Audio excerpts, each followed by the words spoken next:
Fala pessoal, professor Marcelo Soares na área para comentar a prova da Controladoria Geral da União para o cargo de técnico, prova aplicada em 2022, prova fresquinha aí para a gente revisar muitas das teorias cobradas pela Fundação Getúlio Vargas. Então uma prova muito interessante para você que vai fazer um concurso da FGV e quer saber como essa banca organizadora estrutura suas provas. Beleza? Então vem aqui comigo para a gente começar os comentários da prova da CGU.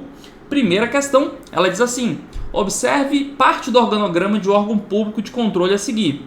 Aí ele bota o organograma aqui, né? O critério de departamentalização usado na Secretaria de Controle Interno é... Gente, vamos lá, né? O que é critério de departamentalização? Critério de departamentalização nada mais é do que o critério que você utiliza para criar os departamentos de uma organização, tá bom?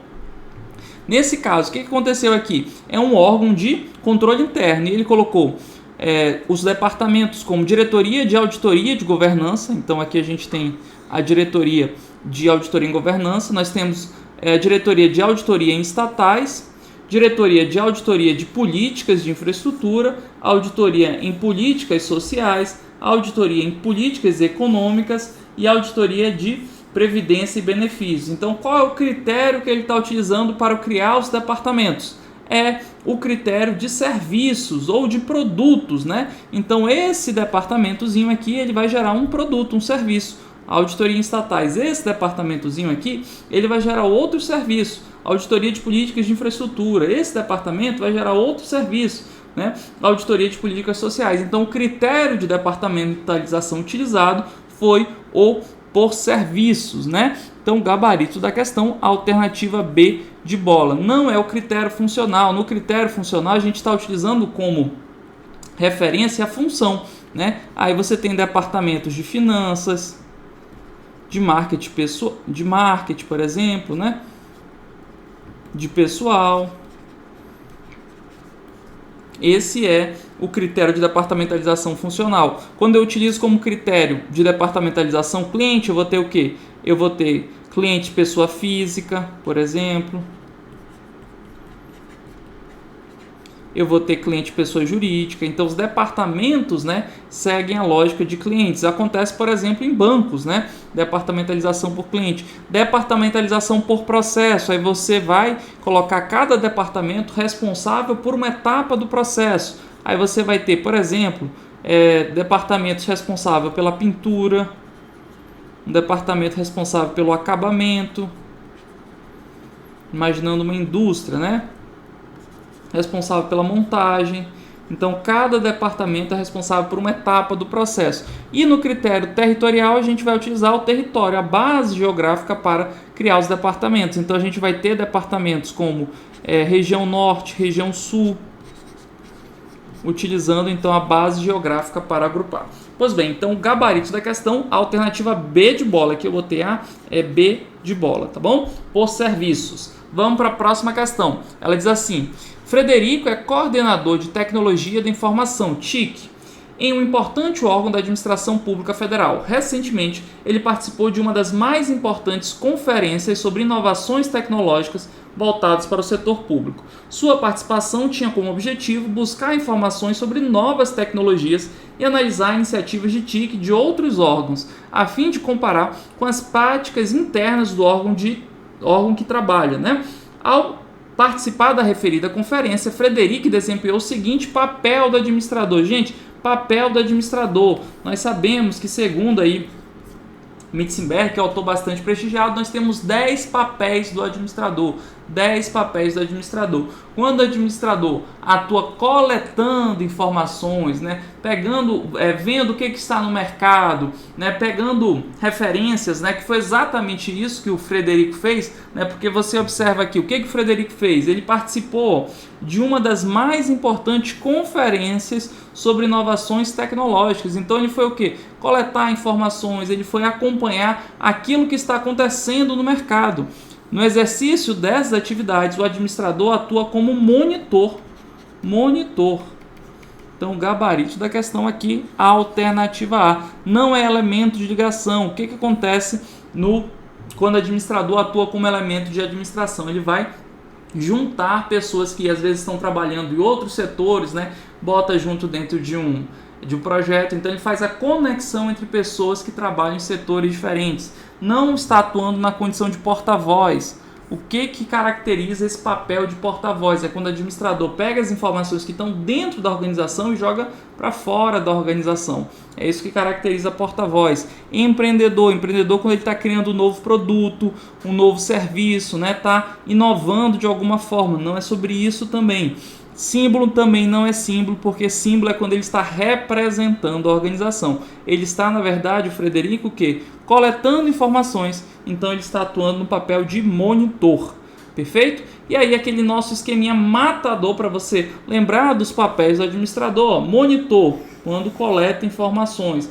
Então tira o print bem caprichado desse esqueminha que ele vai te ajudar a resolver muitas questões sobre papéis do administrador, que é um assunto sempre muito cobrado pela Fundação Getúlio Vargas, né? Vamos para a próxima? Próxima questão. FGV CGU Técnico 2022. 2 órgãos públicos, A e B, tinham o mesmo objetivo: digitalizar todos os serviços por eles oferecidos ao público. Após muitos estudos e reuniões de avaliação de alternativas, o órgão A optou por abrir uma licitação para a contratação de empresa terceirizada que pudesse implementar a digitalização de serviços do órgão. Por outro lado, o órgão B decidiu abrir concurso público para contratar profissionais da área de tecnologia de informação capazes de executar o projeto de digitalização dos serviços. Ao final do mesmo período, ambos os órgãos conseguiram deixar seus serviços totalmente digitais. Na teoria dos sistemas, o conceito que explica o fato de órgãos A e B alcançarem o mesmo objetivos por caminhos diferentes. Então, o conceito que explica, né, você por caminhos diferentes alcançar o mesmo objetivo, a gente estuda isso lá na teoria de sistemas, é o conceito de equifinalidade. Equifinalidade é justamente essa ideia de que não existe uma receita de bolo, não existe uma única forma de fazer as coisas, né? A teoria dos sistemas ela traz essa noção para a administração. Primeira noção, né? A noção de sistema, ou seja, que a organização ela não está isolada no mundo. Ela tem o quê? Algum nível de interação com o mercado, de modo que ela influencia o mercado e é influenciada pelo mercado. Essa é a noção de sistema. Além disso, né, dentro da teoria de sistemas, nós temos alguns conceitos importantes, como o conceito de equifinalidade. O que diz equifinalidade? Não existe uma receita de bolo, você consegue alcançar o mesmo objetivo por meio de diferentes caminhos, tá bom? Então, o enunciado está descrevendo o conceito de equifinalidade. Gabarito da questão, a alternativa é: não é retroalimentação. Retroalimentação ou feedback, o que é isso? É você, a partir das saídas, né, você dar novos inputs dentro de um sistema. O que é o holismo? O holismo é você tentar ter a visão do todo, né? Compreender as coisas não pelas suas partes, mas tendo uma visão mais geral. O que é a homeostase? A homeostase é você ter uma tendência, é a tendência que o sistema tem de voltar para o seu estágio inicial, seu estágio de equilíbrio. Entropia negativa. Entropia negativa é um efeito positivo, é também chamado de negentropia. Negentropia é justamente o esforço que o sistema faz para combater a entropia, tá bom? Então, gabarito da questão, a alternativa é. Vamos para mais uma. Em meio à adoção do teletrabalho, um departamento passou a controlar o trabalho mensal de seus técnicos, conforme apresentado na tabela a seguir. Com base exclusivamente na tabela acima, o técnico com maior eficiência na semana 1 foi, gente, com maior eficiência. O que significa eficiência? Aquele que foi mais produtivo, aquele que foi mais rápido, né? Como é que eu calculo aqui a produtividade a partir das informações que ele colocou aqui na tabela? Basta eu dividir o número de processos analisados pelas horas trabalhadas, né? Porque ao fazer isso, eu vou ter quantos processos são analisados por hora. Então, para eu fazer essa conta, basta eu pegar aqui 11 dividido por 34, 10 dividido aqui por 28, 12 dividido por 40, 13 dividido por 42, 10 dividido por 32, tá bom? E aí eu vou conseguir achar aqui aquele técnico, né, que foi mais eficiente. Ao fazer essa conta, vou botar aqui, ó, 11 dividido por 34, 10 dividido por 28, 12 dividido por 40, 13 dividido por 42, 10 dividido por 32, eu vou encontrar os seguintes resultados. Eu já fiz essa conta aqui, tá tudo anotadinho, né? Encontrei esses resultados, então basta eu identificar, qual é o que teve maior índice de produtividade. Foi a Denise. Por quê? Porque a Denise avalia aí 0,35 processos por hora. Então ela avalia uma quantidade maior de processos por hora. Logo ela é mais produtiva, logo ela é mais eficiente. Então gabarito da questão, a alternativa B de bola é a nossa resposta. Beleza? Uma questão praticamente de matemática, né? Vamos em frente com mais uma questão. O gerente do setor de ouvidoria de um órgão público criou o programa Excelência no Atendimento, cujo objetivo é reconhecer a excelência e a qualidade do trabalho dos seus funcionários. Os servidores que se destacam no atendimento aos cidadãos que procuram a ouvidoria do órgão são homenageados pelo gerente em cerimônia pública e recebem dele uma placa e uma medalha de condecoração. Na situação acima, o gerente exerce a função administrativa de... Gente, função administrativa, né? Uma questão sempre recorrente. Quais são as funções administrativas? Planejamento, organização, direção e controle. Essas são as funções administrativas segundo os autores neoclássicos, né? Dentre essas funções administrativas, qual dessas funções se dedica à motivação, à liderança das pessoas? É o planejamento, a organização, direção e controle? É a direção, né? Toda vez que eu falo sobre a relação interpessoal, ou seja, entre pessoas, eu vou estar me referindo à função de direção. Então é na função de direção que a gente fala sobre liderança, sobre motivação, né, sobre níveis de comunicação interpessoal, tá bom? Então gabarito da questão está aqui, alternativa B de bola, direção. Mais uma questão, veja a seguir a tirinha do cartunista argentino Quino. Nela, o termo burocracia está sendo usado com um sentido negativo. Na tirinha aqui, a gente tem a Mafalda, né? E ela grita, burocracia! Aí passa o tempo, demora, e aí aparece uma tartaruguinha, né? Parece uma tartaruguinha e a Mafalda diz, olha aqui só alface, né? Então aqui a comicidade da tirinha, gente, é para ilustrar que a burocracia é lenta, tanto que na tirinha ela é representada aí por meio de uma tartaruga, né? Então a comicidade é essa, né? Você está associando as ideias da burocracia a uma tartaruga porque a tartaruga é lenta, né? Então a burocracia seria lenta, né? Então é uma crítica que se faz às disfunções da burocracia que a gente sabe conduz a um excesso de papelório, conduz a uma morosidade dos processos. Perfeito? Vamos aqui analisar o enunciado, né? Entretanto, conforme elucidado pelo sociólogo Robert Merton, o que é entendido como algo negativo na burocracia são suas disfunções e não o modelo em si. Nesse sentido, uma das disfunções da burocracia, identificada por Merton, ou seja, algum dos problemas da burocracia, vamos ver. Alternativa A, a impessoalidade nas relações entre os funcionários. Gente, impessoalidade nas relações é uma característica da burocracia, não é um problema, tá? Não é um problema, isso aqui é uma característica. B, instabilidade da ordem vigente. Não. Na verdade, né, a burocracia ela defende uma estabilidade, né, você fazer as coisas de acordo com as normas, com os regulamentos, não tem essa ideia de instabilidade não. Vamos ver a C. Perda da visão do conjunto dos objetivos organizacionais. Opa, isso é verdade, essa é uma disfunção. Existe essa perda. Ah, Marcelo, por que dentro do modelo burocrático a gente perde essa visão dos objetivos organizacionais? Porque no modelo burocrático, o que se percebeu?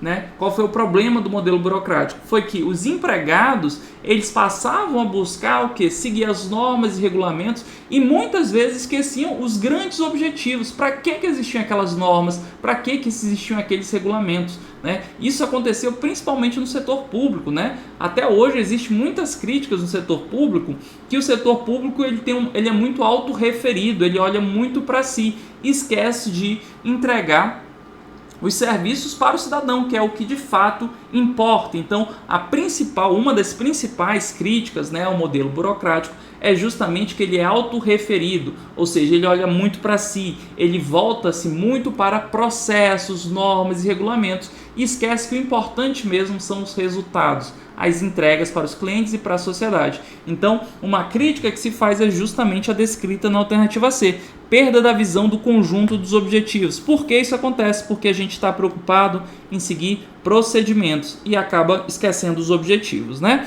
Vamos ver a D. Baixa conformidade com rotinas e procedimentos. Nada disso, a gente sabe que a burocracia defende uma alta conformidade, né, com rotinas e procedimentos, e é a ausência de sinais de autoridade. Isso também está errado, porque no modelo burocrático, né, defende-se você criar várias distinções de acordo com o cargo. Sabe essa história de vaga privativa para diretor, para presidente? Isso é muito próprio da burocracia, né? Porque a burocracia ela enfatiza esses sinais de poder, essas diferenças entre autoridade. Porque na burocracia a gente valoriza muito o cargo das pessoas, né? A gente tem quase uma impessoalidade exagerada de olhar sempre para o cargo da pessoa, e isso conduz aí a algumas disfunções de você criar sinais de autoridade, que é vaga privativa, restaurante privativo para os CEOs, né? Um restaurante separado, né? Um uniforme diferente para as classes de acordo com o cargo. Isso são algumas das disfunções da burocracia, né? Então aqui está errado, a alternativa é porque ela fala que não existe esses sinais de autoridade. Na verdade, na burocracia existe sim esses sinais. O gabarito então é mesmo a alternativa C de casa. Vamos em frente, mais uma questãozinha. FGV, CGU Técnico 2022. Após receber algumas denúncias nos canais internos de comunicação, uma autarquia federal resolveu criar um comitê para verificar possíveis irregularidades na execução de contratos vigentes do órgão com empresas de prestação de serviços gráficos. O controle exercido por essa auditoria na situação acima descrita é do tipo, gente, controle, né, de acordo com o momento, ele pode ser preventivo, se ele acontece antes, né? Ele pode ser concomitante, se ele acontece durante, concomitante ou simultâneo, ou ele pode ser posterior, se ele acontece após a conclusão, né, do processo em si. Nesse caso, perceba, o que aconteceu? O controle vai ser o quê? Vai ser a auditoria. Essa auditoria ela vai ser realizada quando? Ela vai ser realizada nos contratos que estão em execução. Ó. Ele vai procurar possíveis irregularidades nos contratos que estão em execução, que estão acontecendo. Ora, se os contratos estão em execução, se os contratos estão acontecendo e a auditoria vai atuar nesse momento aqui, durante a execução do contrato, trata-se de um controle o quê? Um controle concomitante, um controle par e passo, um controle simultâneo, tá? Simultâneo, concomitante, par e passo, tudo a mesma coisa, tá bom? Então, vamos buscar aqui a alternativa, ó, simultâneo, tá aqui, é um controle simultâneo, por quê? Está incidindo em contratos em execução. Então, gabarito da questão, a alternativa A não é preventivo. Preventivo seria se a auditoria fosse feita ainda no procedimento licitatório, ou seja, antes de iniciar um contrato, né? Não é posterior, porque não é posterior, seria um posterior se a auditoria fosse após a conclusão dos contratos, né? Mas os contratos ainda estão em execução. Posterior por feedback, né? Posterior feedback são aqui sinônimos. Então está errado também, não é controle abstrato, não tem nada a ver, a gente viu aí que de acordo com o momento a gente tem controles prévios, concomitantes ou posteriores. Então o gabarito da questão é mesmo a alternativa A. Vamos para mais uma. Um diretor de RH e sua equipe identificaram um conjunto de alternativas cabíveis para a implementação da gestão do desempenho no órgão, mas eles não conseguiam avaliar qual delas é melhor. A técnica de apoio à decisão que pode ajudar o diretor e sua equipe na situação acima descrita, gente, perceba, ele quer comparar alternativas. Ele já tem as alternativas, ele não quer criar alternativas, ele já tem alternativas e quer comparar essas alternativas.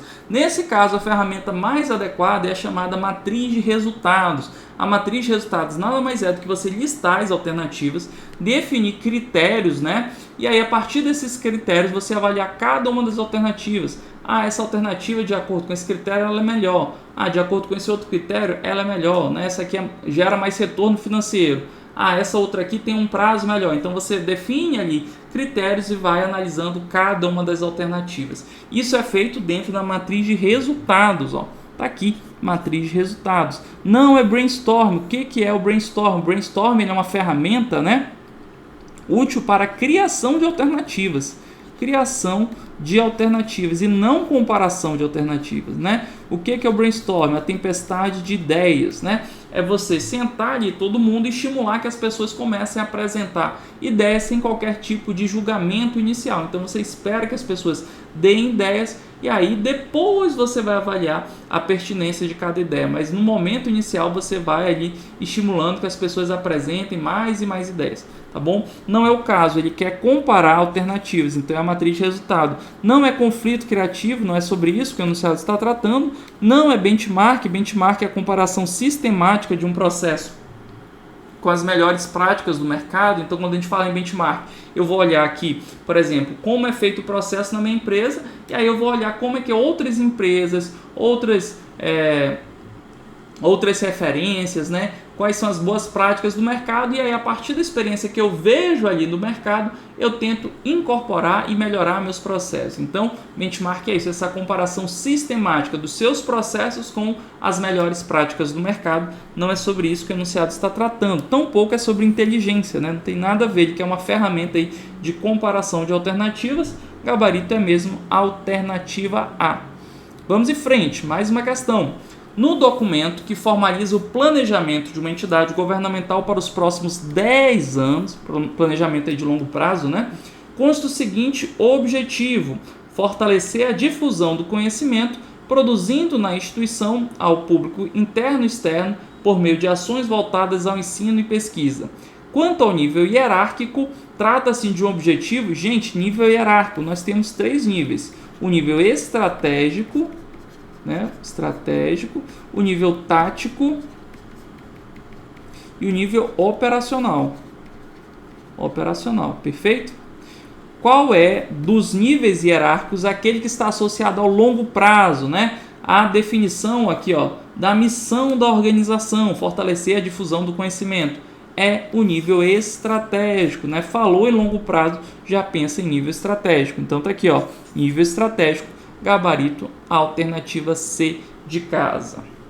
Ó, divisional e funcional são tipos de estrutura organizacional e não níveis hierárquicos, né? Então já estariam errados. Operacional seria curto prazo e tático seria médio prazo. Não é o caso, gabarito é mesmo C de casa.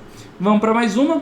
Em um hospital público, toda vez que o estoque de um medicamento alcança um ponto crítico, o sistema emite uma notificação para que o gestor responsável pelo estoque prepare um pedido de compra, visando a reposição do medicamento. A quantidade a ser comprada a cada pedido é definida conforme informações abaixo. Por exemplo, quando a quantidade do medicamento V atinge seu ponto crítico, o gestor emite uma ordem de compra de 78 unidades desse medicamento. A técnica de gestão de estoques usada por esse hospital, gente, a técnica de gestão de estoques que busca definir o momento mais apropriado e a quantidade a ser adquirida, né? Em gestão de estoques a gente chama isso de lote econômico de compras, o LEC. O que é o lote econômico de compra? É você calcular exatamente quanto você vai comprar daquele material, né, para que você tenha o uso mais eficiente dos estoques, porque para as empresas estoque é caro, estoque é um problema, você não pode ter estoque demais, porque o que está acontecendo? Seu dinheiro vai estar lá parado, preso, né, sujeito a deterioração, sujeito a perdas, a furtos, né? Então você não quer um estoque excessivo, você quer só estoque suficiente. Então, para calcular quanto você vai adquirir, né, que é justamente o que o enunciado está falando, né? Quando chega naquele ponto do pedido, naquele momento ele faz a compra de 78 unidades. Como é que você chega nesses 78 unidades? Justamente por meio do lote econômico de compra, o leque. Então, o enunciado está descrevendo o leque, né, o lote econômico de compras, gabarito é D de dado. Não é a curva ABC, a curva ABC é uma ferramenta que a gente utiliza para priorização de materiais, né? Não é sobre isso, aqui você está definindo o momento de compra de um material. Sistema Just-in-Time, o sistema Just-in-Time é um sistema que a gente busca utilizar para reduzir o tamanho dos estoques, né? Então não é o caso também. Não é o planejamento de necessidades de materiais, não é o ciclo PDCA, que é uma ferramenta de melhoria contínua, né? O enunciado está falando mesmo sobre o lote econômico de compra, gabarito D de dado. Gente, missão concluída. Comentamos aí todas as questões da prova de administração para o cargo de técnico da Controladoria Geral da União, concurso organizado pela Fundação Getúlio Vargas. Eu espero que você tenha gostado dessa correção, é uma correção muito útil se você vai fazer concursos da FGV que te ajudam a revisitar, relembrar e praticar sobre diferentes temas de administração. Beleza? Espero que você tenha curtido. Não deixa de se inscrever no canal e eu te espero no nosso próximo encontro. Forte abraço e até lá. Tchau!